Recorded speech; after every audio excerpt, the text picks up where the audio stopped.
Well, greetings everyone, and welcome Four Color fans to another special Tuesday video series. And this time it'll just be two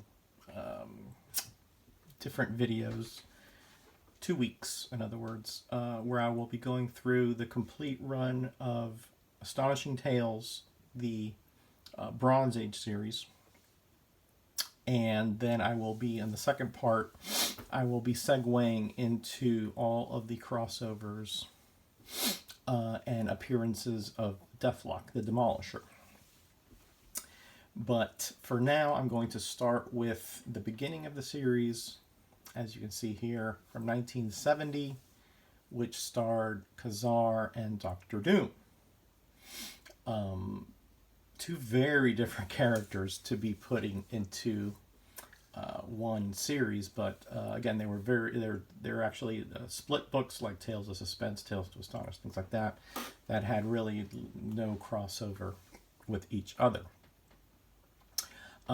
Interesting that the Khazar story here, the first 2 issues, was illustrated by Jack Kirby, and let me tell you, Khazar is a dead ringer for Commandy, which came very soon after this. Makes you think sometimes, doesn't it? What inspiration was taken for certain characters. And then, of course, the Doctor Doom stories, at least at the beginning here, were by Wally Wood. And the Doctor Doom stories are interesting because they kind of dealt with the political issues in his reign at Latveria. They were talking about the rebellions and the attempted coups, etc., that he had to essentially forestall or battle against. Really interesting little stories there for Doctor Doom, from looking at it from his perspective as a dictator and trying to hold on to his power and those that are trying to usurp it. The Kazaar stories, at least these first 2 with Kraven the Hunter going after Zaboo, the saber-toothed tiger, and Khazar just relentlessly going after his pal there to make sure he can get his saber-toothed tiger back. And again here, just I'm not going to get into too much detail here, but essentially there's another kind of possible coup or attempted takeover of Latveria by the Red Skull in the Doctor Doom story. And then there's a really cool, almost sword and sorcery kind of deal here with Khazar, and illustrated by Barry Smith of Conan fame. So that continued for a while there. And again, I don't know if you like these split covers. At least it gives you a little bit of an idea of what's going on in both storylines. So I thought it was okay. Here in this issue, Doom tries to essentially get his hands on some vibranium, and I believe this is the first appearance of Bobby Morse. It's kind of like hidden in there. And later on, I think the Doctor Doom stories, the art changes, and I believe it's a couple different artists, George Tuska, I think even Gene Colan. But I believe Barry Smith continues here on the Khazar stories. Now, this is the only square-bound issue. It has actually 3 stories in it, and the Doctor Doom one talks about his mother. And in between the 2 is a story about the brothers Link, which seemed kind of out of place, but then later on, they become essentially a opponent for Khazar, and then after that, turns into a Khazar feature only. Doctor Doom goes by the wayside there. And again, we focus on the Khazar stories here in the Savage Land.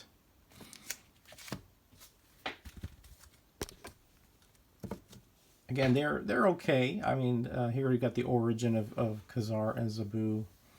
I think this one was a fill-in. I think one of these is a fill-in story. I think this one is a fill-in. I'm not exactly sure. It has some backups for 50s jungle comics like what's her name, Lorna, yeah, etc. Jan of the Jungle, things like that. And over here we have the second appearance of the Man-Thing, which you see over here to your right. And also, I think they reprint his first appearance from Savage Tales. It sure looks like it to me. That Savage Tales #1. And then finally here in 13, we get the culmination of the Man-Thing storyline. Really odd-looking head that Buckler drew there on the Man-Thing. And then this segued into Adventure into Fear, the Man-Thing solo title, and eventually into his own title. But the Khazar adventures continued here. Really nice Gil Kane covers. And then here he's back in the civilization, quote-unquote. And here's a nice breaking through the panel kind of cover. So if you guys in comic gories ever get one of those, this is one that you could use for breaking through the comic book panels. I don't know if they have that comic gory, but I'm just saying. And then here again is the aforementioned Brothers Link, that they become Gemini. And again, they sort of, the combination of the two means that they have the attributes of both, so the strength and speed and intelligence of two men, etc., etc. But of course, Khazar manages to somehow do away with them. And here, Khazar fights his, I forgot if it's his brother, half-brother, relative, Plunderer, the Plunderer, one of the worst villains I've ever conceived. He's back over here. Again, the art here is so-so. Stories, again, nothing to write home about. And here's the final 2 issues where he fights this guy who's found a super soldier serum, a la Captain America. And again, this series segues into the Khazar solo series titled, his own titled solo series. This was in October, and that started in January. But Astonishing Tales continued and started this series called It, the Living Colossus. Although, really, he was a statue that this gentleman here, who lost the use of his leg, became a paraplegic, but was somehow able to project his consciousness into this 100-foot statue and bring it to life and could talk and the whole bit. Again, this is, I think Marvel attempting to bring back the heyday of the monster series from the 50s, but it only lasted 4 issues. Here, we're reintroduced to Fin Fang Foom, and here you can see the final battle there. But I believe at the end, they reconcile. They become friends, so to speak. And that was the end of that. And then we start one of the best characters, in my opinion, and one of my favorites, Deathlok the Demolisher, by Rich Buckler. I'm going to go into a lot more detail in part 2, but essentially he was killed in action. He was a soldier, a pretty good military strategist, and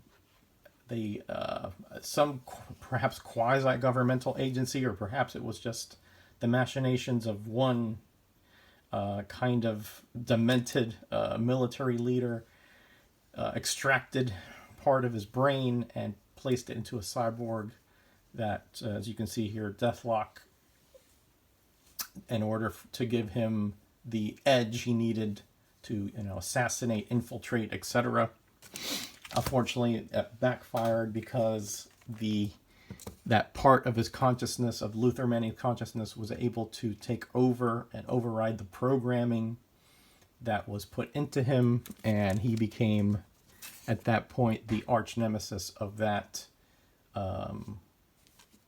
It's unclear if it was a whole governmental agency or if it was just Riker and his sort of subgroup This was, of course, a dystopian future, so you're not sure how much government was available.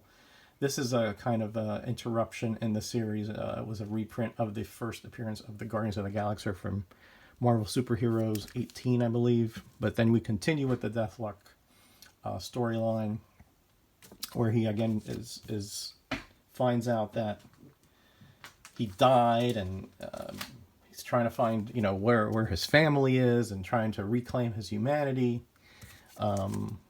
etc., etc. He finds that his friends, some of his friends are still around, and they're involved somehow in the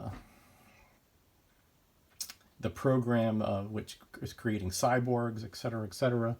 Things do get a little funky here at the end, where he sort of projects his consciousness into cyberspace, and a clone is created of his original body, but yet he still has his consciousness in the Deathlock cyborg.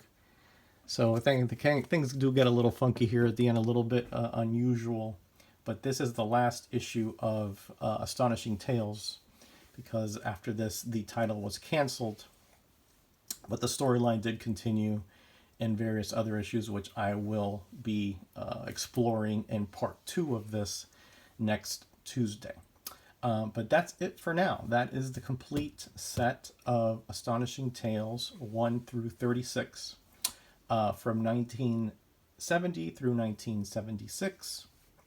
And again, next week I will talk about the Deathlock a little bit more in depth and his crossovers. I'll show you the 30-cent variants from these Astonishing Tale titles as well, and wrap up this really short two video series that I'm doing. All right, everybody. Thanks again for stopping by. I hope you enjoyed this. I will see you on Thursday on the Roundup, and I will have a support video up on Saturday as well. Thanks again to all of you out there for all your support. It really does mean a lot that you stop by, watch, comment. It really does make my day, and it inspires me to keep going and make more videos and better content for you. All right, everybody, I'm out of here. Everybody be blessed and be back. Bye.